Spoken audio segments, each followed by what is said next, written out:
घटना 2017 की है, 2017, और तारीख है 23 मई, 23 मई, और लोकेशन है महाराष्ट्र की राजधानी मुंबई। यहाँ मुंबई में एक पुलिस इंस्पेक्टर अपने घर में रहते थे, सांता क्रूज इलाके में, और उनके परिवार में उनकी बीवी, 20 साल का बेटा, ये 3 लोग थे।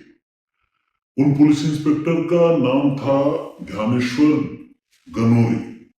तो ये ध्यानेश्वर गनोरे जो है वो मुंबई पुलिस के बहुत अच्छे ऑफिसर्स में उनकी गिनती होती थी। और गनोरे साहब कुछ इतने तेज तर्रार और अच्छे ऑफिसर्स थे कि जो हाई प्रोफाइल केसेस हैं उनको सॉल्व करने की जिम्मेदारी अक्सर गनोरे साहब को दी जाती थी।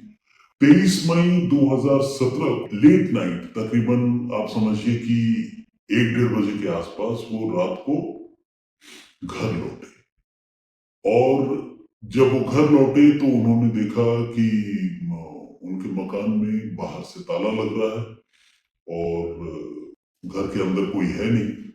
तो उनको लगा कि शायद उनकी बीवी और बेटा जो है वो लेट नाइट फिल्म देखने के लिए चले गए होंगे, लेट नाइट शो देखने के लिए चले गए होंगे, और रात 2 बजे तक मुंबई में वो जो लास्ट शो होता है वो चलता है। उसके बाद जाहिर है जब फिल्म खत्म हो जाएगी तो लोग घर लौटते हैं।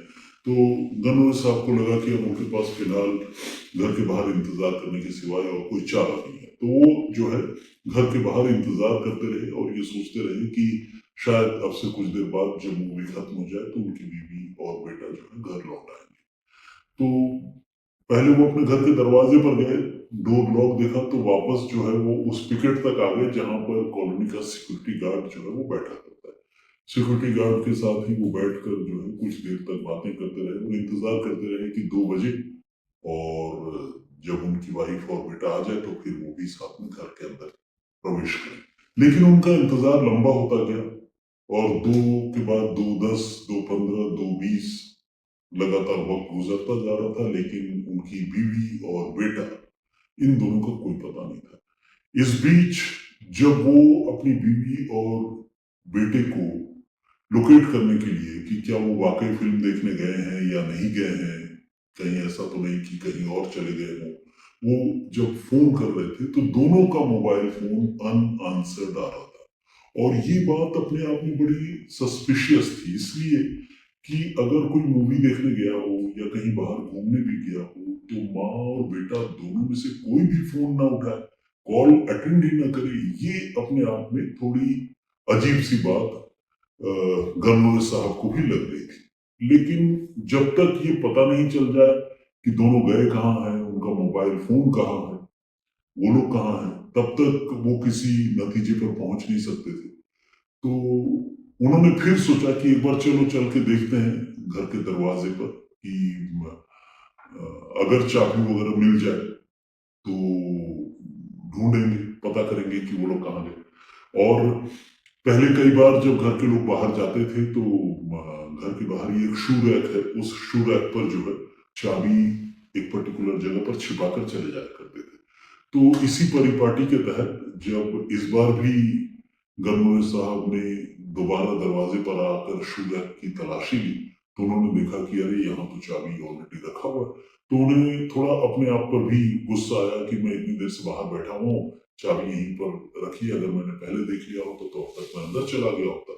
तो खैर उन्होंने उस चाबी से घर का दरवाजा खोला, और जैसे ही दरवाजा खोलने के बाद उन्होंने लाइट का स्विच ऑन किया, अंदर का मंजर देखकर वो कांप उठे। वहां माँ बेटे दोनों का मोबाइल फोन पड़ा हुआ था और खून की धार बह रही थी। एक कदम और आगे गए तो उन्होंने देखा कि उनकी बीवी, जिनका नाम दीपाली था, उनकी लाश फर्श पर पड़ी है और पास ही पड़ा है एक बड़ा सा चाकू, और पूरे कमरे में खून ही खून बिखरा पड़ा है।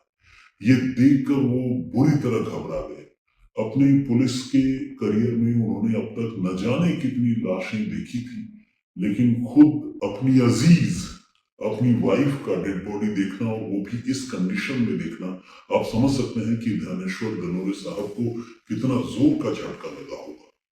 वो बिल्कुल बदहवास चीखते चिल्लाते हुए घर से बाहर आए, रोने लगे और उन्होंने फौरन पुलिस को फोन किया। चूंकि मामला एक पुलिस इंस्पेक्टर के घर का ही था, तो पुलिस ने भी बिल्कुल स्विफ्ट रिएक्शन दिखाया और मर्डर का भी मामला था, गंभीर मामला था, तो पुलिस जो है फौरन मौके पर पहुंची। मौके पर पहुंचने के बाद पुलिस ने इस मामले की छानबीन शुरू की और जब सीन ऑफ क्राइम का पुलिस ने बड़ी बारीकी से मुआयना किया, तो उनकी नजर एक और बड़ी अजीब सी चीज पर पड़ी, जिसे देखकर खुद ध्यानेश्वर गनोरे और वहां मौजूद जो दूसरे पुलिस वाले थे वो भी चौंक गए। वहां जहां पर डेड बॉडी पड़ी थी, उसी के बगल में खून से कुछ पंक्तियां लिखी हुई थी और एक इमोजी बना हुआ था। तो वहां पर खून से लिखा हुआ था, tired of her, tired of her, catch me and hang me. और साथ में लिखा बना हुआ था एक इमोजी जो स्माइली थी, मतलब मर्डर हुआ जरूर था, खून से इमोजी बनी थी, लेकिन वो कोई सैड इमोजी नहीं थी बल्कि स्माइली इमोजी थी, एक खुशी वाली इमोजी थी। और ये 3 लाइनें लिखी थी, tired of her, catch me and hang me. ये अपने आप में बड़ी अजीब सी बात थी, यानी कातिल जो है वो ये कह रहा था कि वो दीपाली से बहुत ज्यादा परेशान था, मुझे पकड़ लो और मुझे फांसी पर लटका दो, और साथ में उसने एक इमोजी भी बनाई थी। अब ऐसा कौन कर सकता है? आधी रात को घर में घुसकर किसी महिला का कत्ल कर दिया जाए, ऐसा कौन कर सकता है? जाहिर है शक जो है वो किसी परिवार के क्लोज मेंबर के ऊपर ही जाकर टिकी और पुलिस ने इस मामले की तफ्तीश जो है आगे बढ़ाने का फैसला किया। इस बीच जो सबसे अजीब बात थी वो ये भी थी कि उस परिवार का, यानी गनोरे परिवार का जो बेटा था, 20 साल का लड़का, वो भी अपने घर से गायब था। उसका नाम था सिद्धांत।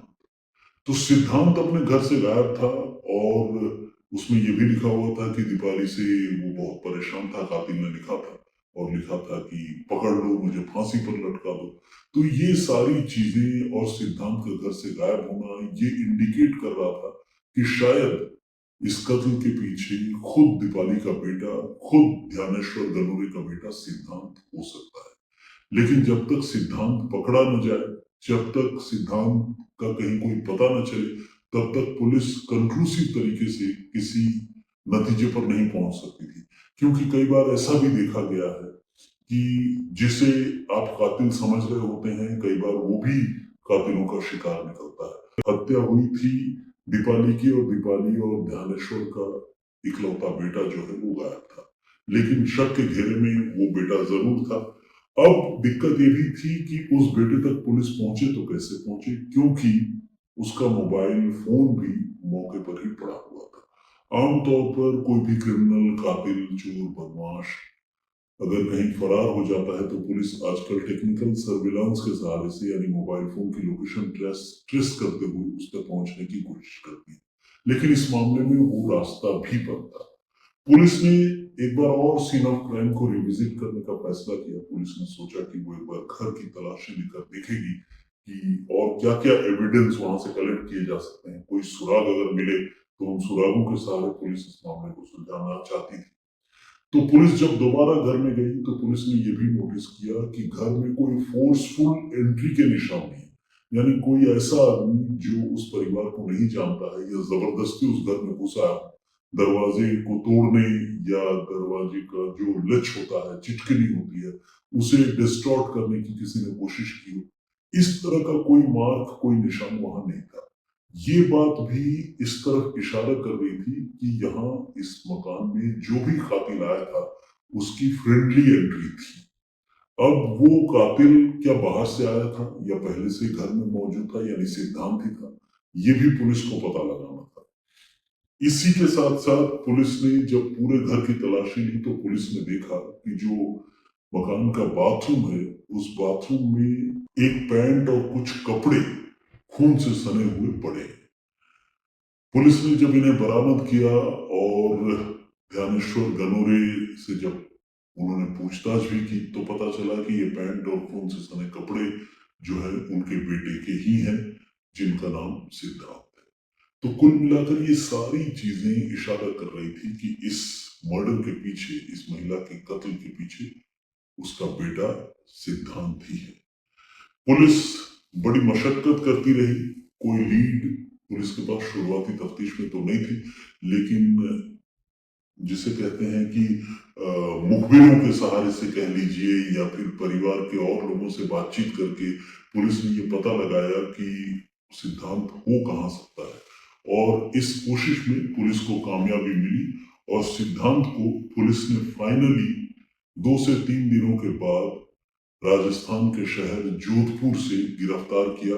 जोधपुर के उदय मंदिर पुलिस स्टेशन की हद में सिद्धांत था और जोधपुर पुलिस की मदद से उस लड़के को पुलिस ने वहां गिरफ्तार कर लिया। इसके बाद जब उससे पूछताछ हुई तो शुरुआती पूछताछ में, पुलिस की पूछताछ में तो उसने ये कबूल कर लिया कि हाँ, उसी ने अपनी मां की हत्या की थी और उसने इसकी वजह भी बताई।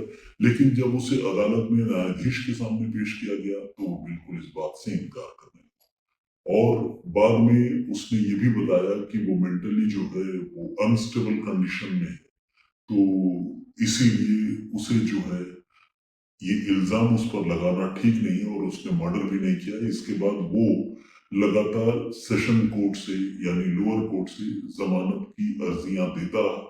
2 बार उसकी जमानत की अर्जी खारिज हो गई, लेकिन हाई कोर्ट से बाद में सिद्धांत को जमानत दे दी गई। इस मामले में जो पुलिस की इन्वेस्टिगेशन है, जो पुलिस की तफ्तीश है, वो ये बताती है कि इस कत्ल का मुलजिम और कोई नहीं बल्कि ध्यानेश्वर और दीपाली का बेटा सिद्धांत ही है। सिद्धांत ने जो कत्ल की वजह बताई उसमें उसने कहा कि वो जो है एक अच्छा स्टूडेंट था, मेरिटोरियस था, लेकिन हाल के कुछ दिनों में उसकी मां दीपाली ने उस पर बहुत सारी पाबंदियां लगा दी थी। न उसे व्हाट्सएप यूज करने की इजाजत थी, न वो सोशल मीडिया पर, फेसबुक पर कुछ देख सकता था, पर बड़ी पाबंदियों में उसे रखा गया था और मोहल्ले में भी उसका कोई दोस्त नहीं था। तो एक तरह से देखा जाए तो ये लड़का जो है बिल्कुल एकाकी जीवन अपने उम्र के लोगों से कटकर बिल्कुल अकेलापन, अवसाद भरी जिंदगी जी रहा था। और ऊपर से लड़के की शिकायत ये थी कि उसकी माँ दीपाली उसे अक्सर जो है वो पोक किया करती थी, उसे ताने दिया करती थी कि तुम ठीक से पढ़ाई नहीं कर रहे हो। असल में ये लड़का जो है सिद्धांत जो है वो पढ़ने लिखने में काफी तेज था, लेकिन हाल के कुछ दिनों में उसके पढ़ने लिखने में थोड़ी गिरावट आई थी और उसका रिजल्ट भी जो है वो नेगेटिवली इफेक्टेड हो रहा था। इस पर उसकी माँ दीपाली, कोई भी माँ परेशान होगी वो परेशान रहा करती थी और वो बार बार अपने बेटे को टोका करती थी। तो अपने बेटे पर तमाम पाबंदियों की वजह से और इस टोका टाकी की वजह से सिद्धांत इतना खफा था कि उसने खुद अपने हाथों से अपनी सगी मां का गला काट डाला और न सिर्फ गला काटा बल्कि गला काटने के बाद खून से अपनी शिकायत भी वहां दर्ज कराई और इमोजी भी वहां बनाकर गया, वो भी मां के खून से। तो कैसा अजीब वो लड़का था और कैसी उसकी अजीब मानसिक स्थिति थी, या ये कह लें कि जो रिबेलियस नेचर था, विद्रोह वाला जो नेचर था, वो कितना भयानक तरीके से सामने आया। एक ऐसे पुलिस ऑफिसर जो तमाम कॉम्प्लिकेटेड केसेस मुंबई में सॉल्व किया करते थे, उनके घर में खुद इस तरह की घटना हुई, ये जानकर पुलिस महकमे के लोग और आसपास के लोग हैरान थे ही।